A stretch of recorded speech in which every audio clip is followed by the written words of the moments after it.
क्या आपने कभी ध्यान दिया है कि जब रात के सन्नाटे में स्ट्रीट लाइट के नीचे आप अकेले चल रहे होते हैं तो आपकी परछाई आपके साथ साथ चलती है, लेकिन क्या हो अगर आप अचानक रुक जाएं और आपकी परछाई आगे बढ़ती रहे। उत्तर प्रदेश के सोनगढ़ हाईवे के पास की पहाड़ियों में बसे एक ऐसे ही छोटे गांव चंडेलगढ़ में इन दिनों कुछ ऐसा ही खौफ पसरा हुआ है। लोग कहते हैं कि वहां रात के ठीक 1:30 बजे सड़क पर एक 2.5 फुट का बौना साया दिखाई देता है। जो भी उसे एक बार देख लेता है उसकी अपनी परछाई ही उसका साथ छोड़ देती है। इस गांव के लोग सूरज ढलते ही अपने घरों के भीतर 3-3 ताले लगा लेते हैं। इस रास्ते से गुजरने वाले मुसाफिरों के लिए 2.5 फुट का साया साक्षात काल बन चुका है। कुछ लोग इसे किसी तांत्रिक की अधूरी साधना कहते हैं तो कुछ लोग इसे जिन मानते हैं जो इंसानों का मांस नहीं बल्कि उनकी जीवित आत्मा की परछाई खा जाता है। और इसकी परछाई वो एक बार चख लेता है वो इंसान 7 दिनों के भीतर ही गलकर तड़प तड़प कर दम तोड़ देता है।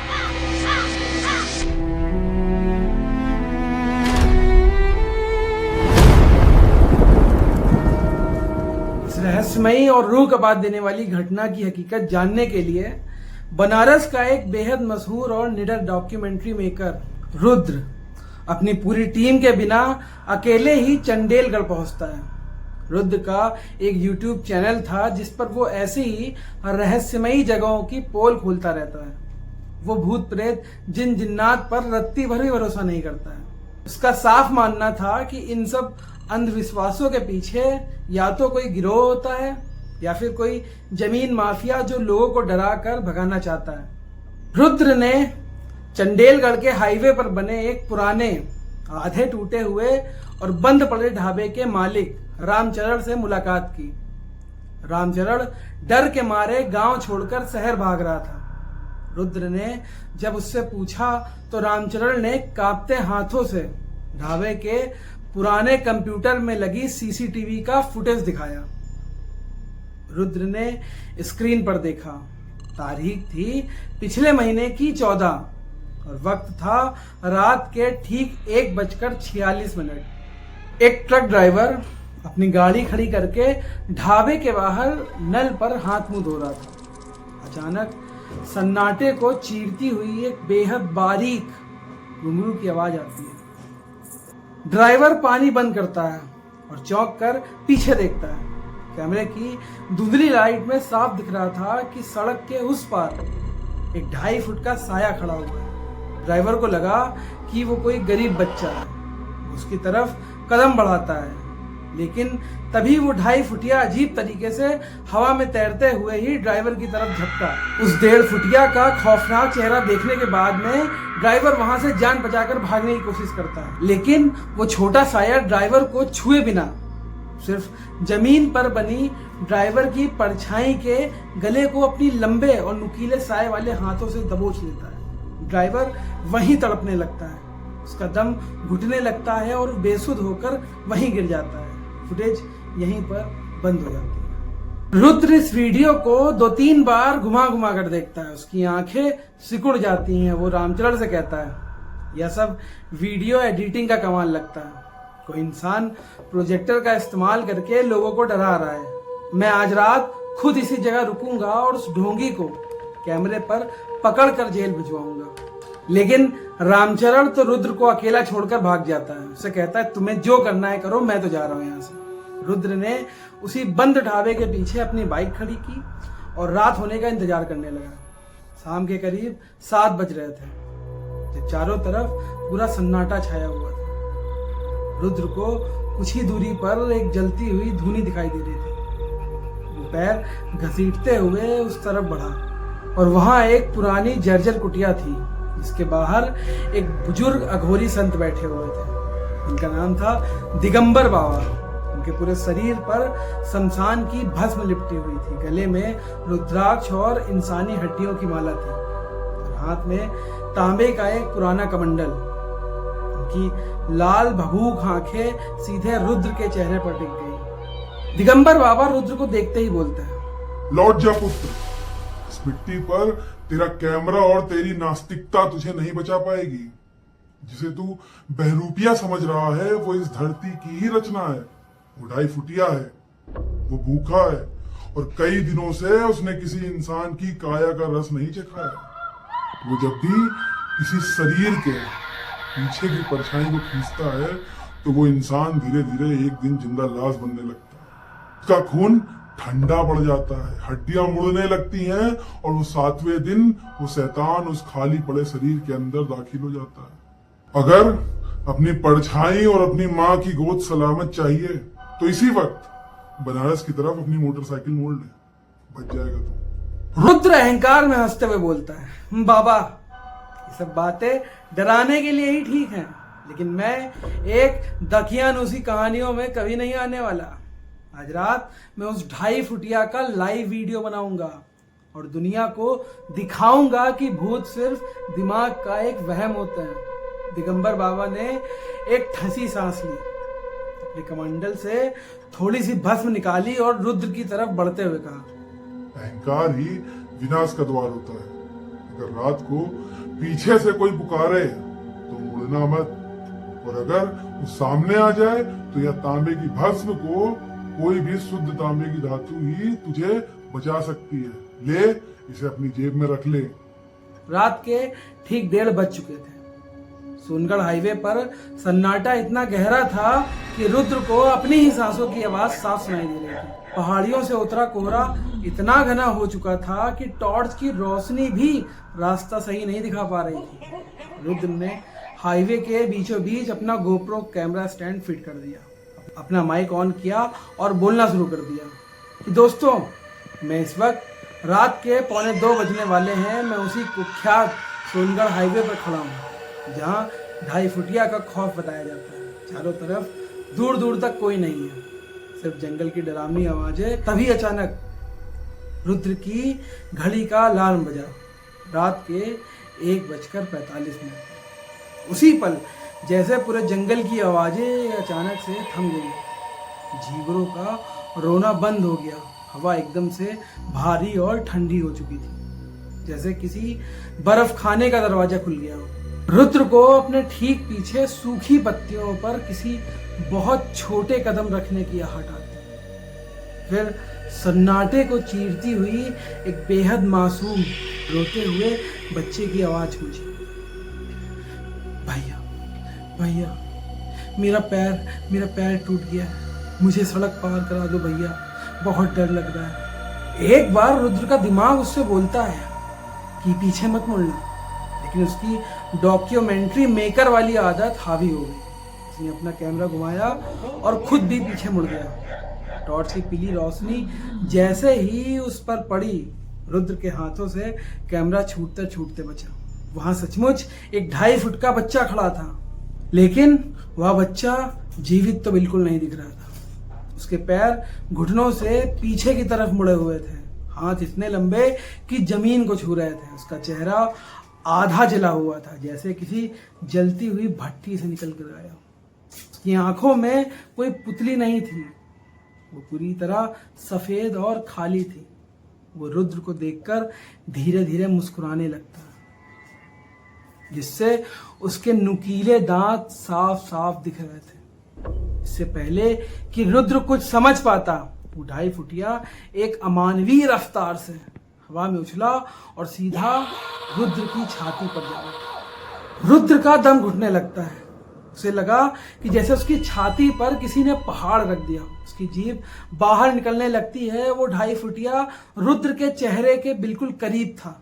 उसके मुंह में से किसी सड़ी हुई कब्र जैसी बदबू आ रही थी। उसने अपने लंबे नुकीले नाखूनों से हाथों को और नीचे जमीन की तरफ बढ़ाया, जहां स्ट्रीट लाइट की वजह से रुद्र की परछाई बन रही थी।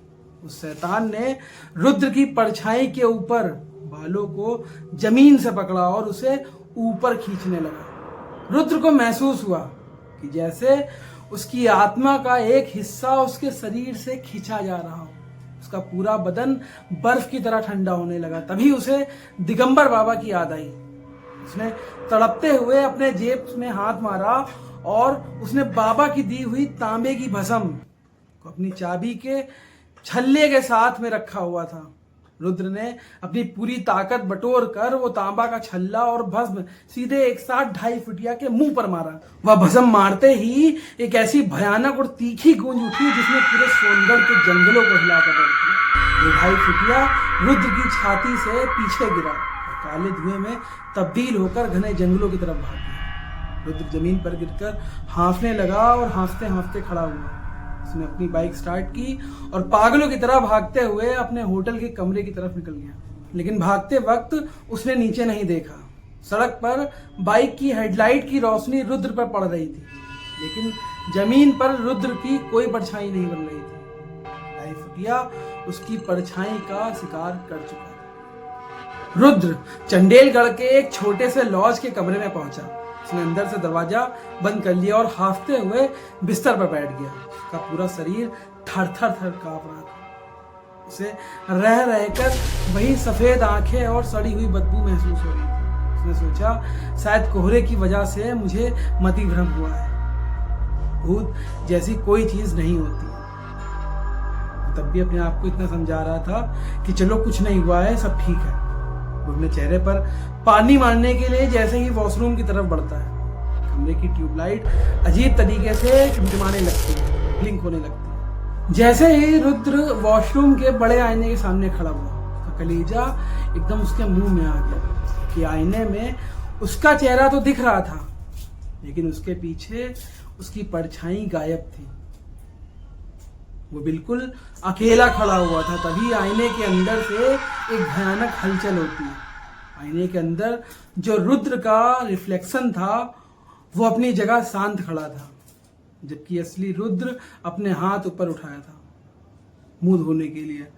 आईने वाला रुद्र धीरे से मुस्कुराया। उसकी आंखें धीरे धीरे सफेद होने लगी और उसका चेहरा झुलसने लगा। वो रुद्र नहीं था, वो आईने के अंदर से झांक रहा 2.5 फुटिया था। अचानक कमरे की बत्ती पूरी तरह गुल हो जाती है। घने अंधेरे में रुद्र के कानों में बिल्कुल उसके पास उसी बच्चे की फुसफुसाहट सुनाई देती है। भैया, तुम्हारी परछाई बहुत मीठी है, तुम्हारी काया गल रही है, 7वें दिन में इस घर के अंदर आ जाऊंगा। रुद्र ने डरते हुए और पागलपन में एक जोरदार मुक्का आईने में मारा और आईना चकनाचूर होकर जमीन पर गिर गया। पूरे वॉशरूम में शीशे के टुकड़े बिखर गए थे, लेकिन खौफ का मंजर अभी भी बाकी था। जमीन पर गिरे शीशे के हर एक छोटे टुकड़े में रुद्र को अपना चेहरा नहीं बल्कि उस 2.5 फुटिया का खौफनाक मुस्कान और सफेद आंखें दिखाई दे रही। अगले 3 दिनों तक रुद्र उसी कमरे में रहता है और बाहर निकलने की हिम्मत नहीं कर पाता। उसका शरीर धीरे धीरे सड़ने लगा था। उसके हाथों के नाखून काले पड़ने लगे थे और टूटने लगे थे। उसकी आवाज इतनी भारी और फटी हो गई थी कि जो भी उससे बात करता वो डर जाता था। रुद्र अब समझ चुका था कि वह अब वो धीरे धीरे मरने वाला है। वो शैतान उसके पूरे शरीर पर राज कर चुका है और अपना घर बनाने वाला है। 4थे दिन की रात रुद्र असहनीय दर्द के साथ में लड़खड़ाते हुए दोबारा दिगंबर बाबा की कुटिया पर पहुंचा। उसकी हालत देखकर बाबा की आंखें भर आई। दिगंबर बाबा ने कहा, मैंने कहा था पुत्र, परछाई का सौदागर है। तुम्हारी आत्मा इस शरीर को छोड़ रही है और वो शैतान इस पर हावी हो रहा है। लेकिन मुझे आज ही एक गुप्त बात पता चली है कि इस गांव का जो ताकतवर सरपंच है उसी ने शमशान के तांत्रिक भद्रानंद के साथ मिलकर इस 2.5 फुटिया को जगाया है।